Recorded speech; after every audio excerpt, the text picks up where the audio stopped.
En Afrique francophone, il se passe quelque chose de vraiment fondamental avec l'intelligence artificielle. On sent un basculement. Fini le temps des grandes discussions, place à l'action. Et ça, croyez-moi, ça change absolument tout. Voyons ensemble de quoi il retourne. Cette phrase, prononcée par le président du Conseil international de l'intelligence artificielle, ce n'est pas juste une petite phrase. Non, c'est le signal d'un véritable tournant. Les débats sans fin, les discussions qui n'en finissent pas, c'est terminé. L'Afrique est en train de passer, et de manière très résolue, en mode opérationnel.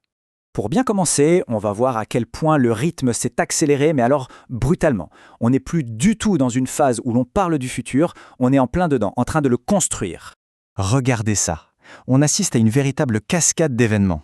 En l'espace de quelques semaines à peine, on a des sommets de très haut niveau qui s'organisent un peu partout, que ce soit en Tunisie, au Gabon, en Côte d'Ivoire. Ce n'est pas du tout un hasard. C'est une vague coordonnée qui nous montre que le continent est activement en train de bâtir son propre avenir numérique. Et le cœur du sujet, le point crucial de toute cette agitation, il est là. L'idée, ce n'est plus de réagir à une technologie qui débarque d'ailleurs. Non, il s'agit de la modeler, de la définir selon ses propres termes, ses propres besoins. On passe d'une posture un peu passive, réactive, à une stratégie qui est profondément proactive. Mais attention, le défi va bien au-delà de la simple technologie. On va découvrir maintenant quel est le véritable enjeu, celui qui se cache derrière tout ça. Il y a une métaphore qui illustre parfaitement cette nouvelle façon de voir les choses. L'objectif, ce n'est pas de courir plus vite pour essayer de rattraper les autres dans une course qu'on n'a pas choisie. Ça, c'est le chemin tout tracé vers la dépendance. L'idée, c'est plutôt de tisser plus juste, c'est-à-dire d'intégrer l'IA dans le tissu social, économique, culturel, pour renforcer les liens et pour construire une souveraineté qui soit bien réelle.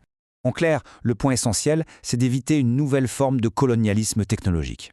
Il faut à tout prix s'assurer que cette révolution numérique ne vienne pas reproduire les vieux schémas de dépendance qui ont tant marqué l'histoire du continent. Et pour ne pas tomber dans ces pièges, justement, le continent se tourne vers quelque chose d'assez unique, un cadre philosophique qui lui est propre. Allons voir ça de plus près. Le premier grand pilier, c'est l'Ubuntu.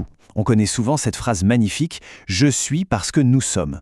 Si on applique ça à l'IA, ça veut dire qu'on va chercher à développer des systèmes qui ne visent pas seulement la performance technique ou économique, mais qui, avant tout, renforcent la communauté, la cohésion sociale. Une IA qui connecte les gens, et pas seulement les machines. Deuxième idée forte, le Sankofa. Le principe ici, ce n'est pas de rejeter le passé, bien au contraire, c'est de s'en nourrir. Comment est-ce que la sagesse d'un guérisseur traditionnel ou la façon dont un conseil d'anciens prend ses décisions peuvent inspirer des algorithmes plus justes, plus humains? C'est cette fusion entre la tradition et la modernité qui est vraiment passionnante. Et enfin, la teranga. C'est un concept qui va bien au-delà de la simple hospitalité. C'est en fait un modèle pour les partenariats internationaux. On accueille la technologie, oui, mais on l'accueille comme une invitée qui doit respecter les règles de la maison. Il s'agit de co-construire, pas de subir une relation déséquilibrée. Bon, la philosophie c'est une chose, mais concrètement, sur le terrain, comment est-ce que ces grandes valeurs se traduisent en projet? Le CONIA a lancé 5 grands programmes à l'échelle du continent. On parle de labos de terrain pour que l'IA colle vraiment aux besoins locaux, un plan massif pour former des talents africains, un soutien aux États pour qu'ils définissent leurs propres règles, un rééquilibrage des partenariats et un point absolument crucial, la construction d'infrastructures souveraines comme des data centers. C'est une feuille de route vraiment complète. Et en parallèle de ça, il y a une autre stratégie qui émerge, celle des communs de l'IA. L'idée, c'est de construire des ressources partagées qui sont gouvernées par et pour les communautés. Ça veut dire quoi? Ça veut dire rendre les langues africaines centrales pour l'IA, ça veut dire que les données ne sont plus simplement extraites, mais partagées équitablement. Ça exige aussi des infrastructures publiques, un savoir qui circule librement et bien sûr une transparence totale. Bon, tout ça c'est le plan. C'est ambitieux, c'est visionnaire. Mais il faut être lucide. Le chemin est loin d'être simple et les obstacles sont nombreux. Pour bien comprendre l'urgence, il y a un chiffre qui parle de lui-même, 16. C'est seulement le nombre de pays en Afrique qui, à l'heure actuelle, ont une stratégie nationale pour l'IA. 16 sur 54 pays. C'est très très peu. Le travail ne fait que commencer. Et les risques, ils sont bien réels.